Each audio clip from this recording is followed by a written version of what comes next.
내가 사면 떨어지고 내가 팔면 오른다. 이거 정말 많이 겪으셨죠? 근데 이게 단순히 운이 나빠서일까요? 여러분 안녕하세요. 2030 투자메이트 진희유입니다. 내가 사면 떨어지고 내가 팔면 오른다. 이거 정말 많이 겪으셨죠? 근데 이게 단순히 운이 나빠서일까요? 아닙니다. 결국은 주린이들은 감으로 매매해서 그런 겁니다.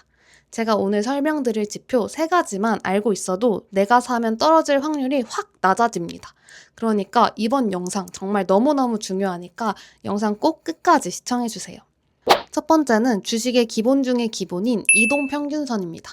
저희가 흔히 이평선이라고 많이 부르기도 합니다. 이동평균선은 일정 기간 동안의 평균 주가를 선으로 이은 거예요. 보통 이제 종가 기준으로 계산되어서 특정 기간에 종가를 더한 뒤 그 값을 일수로 나누어서 구합니다. 예를 들어 20일 이평선이면 최근 20일간의 종가를 다 더해서 20으로 나눈 거예요. 그걸 이제 매일매일 계산해서 선으로 이으면 이평선이 되는 거죠. 자, 그럼 이걸 왜 보냐? 결국은 주가의 노이즈를 제거하고 큰 흐름, 즉 추세를 보기 위함입니다. 주가가 매일매일 요동치잖아요. 근데 이평선을 보면 전체적으로는 올라가고 있네? 전체적으로는 내려가고 있네. 이런 추세를 볼 수 있습니다.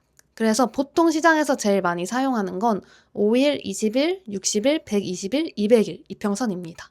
주로 20일 이평선까지는 단기 이평선, 60일까지는 중기, 120일 이상을 장기 이평선으로 구분합니다. 그래서 저희는 각각 이걸 보고 단기, 중기, 장기 추세를 확인할 수 있는 거죠. 근데 이 이평선이 진짜 숨은 능력이 하나 있어요. 바로 지지와 저항입니다. 이 모든 이평선은 그 자체로 지지와 저항의 역할을 수행해 줍니다. 쉽게 말해서 이 주식이 쉽게 상승하거나 하락할 수 없는 벽 역할을 하는 거예요. 자, 그러면 먼저 지지와 저항에 대한 얘기를 해볼게요. 주식에서 지지는 주가가 이제 하락하는 과정에서 매수세가 유입되어서 하락을 멈추고 반등 가능성이 높은 가격 구간을 의미합니다. 그리고 반대로 저항은 상승 과정에서 매도세가 나타나서 상승 흐름을 제한하기 쉬운 가격 구간을 의미합니다. 자, 그러면 왜 이런 현상이 나타나는지 볼게요. 지지선 부근에서는 투자자들이 이 가격이면 저렴하다고 인식합니다. 그래서 매수세가 유입될 가능성이 높아요. 반대로 저항선 부근에서는 이 가격은 이미 비싼데? 라는 인식이 생깁니다. 그래서 차익 실현을 위한 매도가 생길 수 있습니다. 자, 그래서 실제 예시를 한번 들어볼게요. 예를 들어서 아마존 같은 경우 지금 이 200일 이평선을 찍고 계속 반등을 해주고 있잖아요. 아까 말했듯이 하락하다가 매수세가 유입되어서 200일선이 지지 역할을 해서 반등을 해준 겁니다. 이게 주가가 하락하다가 200일 이평선에 닿으면 사람들이 이 정도면 괜찮은 가격인데? 라고 생각해서 매수세가 들어오는 거죠. 자, 그리고 생각해보면 200일 이평선이란 200일 동안 산 사람들의 대충 평균 가격이잖아요. 정확하진 않지만. 그러면 사람들이 이 200일 선보다 밑으로 내려가려면 그 200일 동안 산 사람들이 더 팔아야 이 선을 뚫고 밑으로 내려갈 수가 있단 말이죠. 근데 200일 동안 산 사람들이 팔 확률이 꽤 낮잖아요. 그렇기 때문에 이쯤에서는 반등해 줄 수 있겠다 싶어서 매수가 들어오는 거죠. 과거 차트를 봐도 200일 선에서 꽤 많은 반등을 보여준 것을 볼 수 있습니다. 그러면 이때 반등을 못하려면 이 200일 선을 뚫고 내려가려면 꽤 큰 거래량이 동반되어야 뚫고 내려갈 수 있겠죠. 이 200일 동안 산 사람들을 다 뚫고 내려가려면? 자, 그러면 반대로 이제 마이크로소프트 같은 경우에는 지금 이미 60일 이평선을 뚫고 내려왔단 말이죠. 근데 이제 다시 올라가다 보니까 이 60일 이평선 부근에서 산 사람들은 어때요? 60일 이평선 뚫고 내려갔으니까 마이너스잖아요. 근데 이제 다시 올라오니까 어느덧 내 본전에 온 거죠.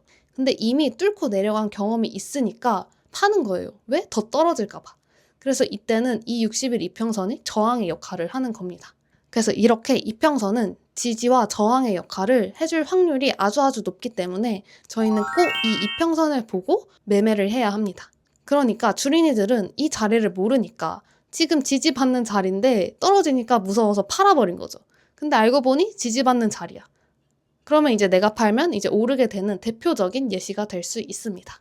그래서 이런 이평선 자리에 오면 얘가 지지받는지 혹은 저항받는지 한번 확인한 다음에 들어가면 나름 괜찮은 승률을 얻을 수 있습니다. 두 번째는 RSI입니다. RSI는 상대 강도 지수라는 꽤 거창한 이름인데요. 쉽게 말하면 지금 이 주식 너무 많이 올랐어. 좀 쉬어야 돼. 혹은 너무 많이 떨어졌어. 이제 반등할 때가 됐다를 알려주는 지표예요. 저희가 흔히 공포에 사고 환희에 팔아라 이런 말을 굉장히 많이 들었잖아요. 그거에 도움을 주는 지표입니다. 그래서 이 RSI의 원리가 뭐냐? RSI는 일정 기간 동안 주가가 오른 날과 내린 날의 평균을 비교하는 거예요. 보통 우리는 14일 기준으로 봅니다. 예를 들어서 14일 중에 오른 날이 압도적으로 많고 오른 폭도 크다면 RSI가 높아집니다. 이거는 상승 압력이 너무 강했다라는 뜻이에요. 근데 계속 오르기만 할 수 없잖아요. 그래서 과열이라고 보는 거죠. 반대로 14일 내내 떨어지기만 했다? 그러면 이제 RSI가 낮아져요. 하락 압력이 너무 강했네? 이 정도면 바닥 찍은 거 아니야? 라고 하면서 이제 반등을 기대하는 거죠. 그래서 이 RSI는 0에서 100 사이의 숫자로 나타나는데요. 그래서 저희는 70 이상이면 과열 구간이라고 하고 30 이하면 과매도 구간이라고 합니다. 그래서 보통 70 이상은 이제 환희의 신호로 지금 사면 물릴 확률이 높다라고 생각을 하는 거고 30 이하는 과매도 구간이기 때문에 공포의 신호죠. 그래서 어쩌면 기회가 될 수 있겠다라고 생각하시는 게 좋습니다. 그래서 예를 들어서 어떤 주식이 지금 계속 올라서 RSI가 85까지 갔다고 할게요. 그럼 단기적으로 너무 많이 올랐네? 조정이 올 수 있겠다 라고 생각하고 일단 대기하거나 일부 매도를 고려해 볼 수 있겠다. 반대로 RSI가 25면 많이 떨어졌네? 반등 노려볼까? 하고 관심 리스크에 넣고 이제 매일매일 째려보는 거죠. 그리고 이때 사면 공포에 샀다라는 이제 타이밍이 될 수 있습니다. 예를 들어서 요즘 알파벳 주가가 엄청 많이 오르고 있는데 지금 알파벳 RSI가 77입니다. 과매수 구간이기 때문에 매수에 신중해야 합니다. 그리고 지금 오라클 같은 경우에는 지금 계속 떨어지고 있단 말이죠. 그래서 지금 RSI가 28로 과매도 구간입니다. 그러면은 공포에 살 타이밍인가? 라고 이제 한번 생각해 볼 수 있겠죠. 하지만 RSI는 보조 지표이기 때문에 이것만 보고 무조건 사고 팔면 안 됩니다. 상승장에서는 RSI가 70 이상에서도 계속 버티기도 하고 하락장에서는 30 이하에서도 더 떨어지기도 해요. 이거는 이제 보조 지표니까 다른 지표와 함께 봐야 한다는 거 절대 잊으시면 안 됩니다. 그리고 마지막 세 번째는 공포탐욕 지수입니다. 이 공포탐욕 지수는 시장의 심리를 읽는 핵심 지표예요. 이 RSI가 주가별로 나타낸다면 이 공포탐욕 지수는 시장을 읽는 핵심 지표예요. 이 사람들이 전체적으로 겁에 질려 있는지 아니면은 탐욕 구간인지를 이제 0에서 100으로 보여줍니다. 이거는 이제 CNN에서 만든 지표인데요. 7가지 요소를 종합해서 만들어요. 첫 번째는 주가 모멘텀, 두 번째는 주가 강도, 세 번째는 거래량, 네 번째는 풋콜 비율, 다섯 번째는 시장 변동성, 여섯 번째는 안전자산의 수요, 그리고 일곱 번째는 정크 본드의 수요. 이렇게 7가지를 합쳐서 만듭니다. 그래서 대충 보시면 뭐 S&P 500이 얼마나 올랐는지 아니면 뭐 신고가 종목이 많은지 아니면 떨어진 종목이 많은지 평소보다 거래량이 많은지 적은지 뭐 풋을 거는 사람이 많은지 콜을 거는 사람이 많은지 지금 시장 변동성이 높은지 낮은지 뭐 이런 것들을 합쳐서 시장 전체의 감정을 숫자화한 것입니다. 특히 0에서 25는 저희가 극단적 공포 구간이라고 하고 75에서 100은 극단적 탐욕 구간이라고 해요. 그래서 이 탐욕 구간에서는 사는 것보다는 파는 게 유리하고 이 공포 구간에서는 파는 것보다는 사는 게 유리한 타이밍입니다. 이게 지난주까지만 해도 한 자릿수였어요. 그래서 특히 이 공포 탐욕 지수가 한 자릿수에 매수를 하면은 그래도 이제 길게 봤을 때는 나쁘지 않을 타이밍일 확률이 높습니다. 그래서 이렇게 시장이 과열됐는지 아니면은 겁에 질려 있는지를 확인하고 매도를 하신다면 적어도 내가 산 게 완벽한 고점은 아닐 확률이 높습니다. 물론 이것들은 보조 지표이기 때문에 맹신하면 안 됩니다.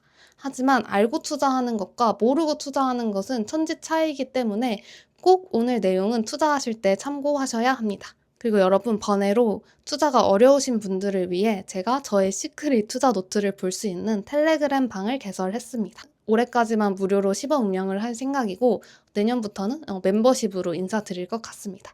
그러니까 멤버십 되기 전에 꼭 들어오셔서 투자 꿀팁 받아갈 거 다 받아가시길 바랍니다. 아니면 제가 매일 적는 인스타 투자일기 팔로우 하시는 것도 도움이 되실 것 같아요.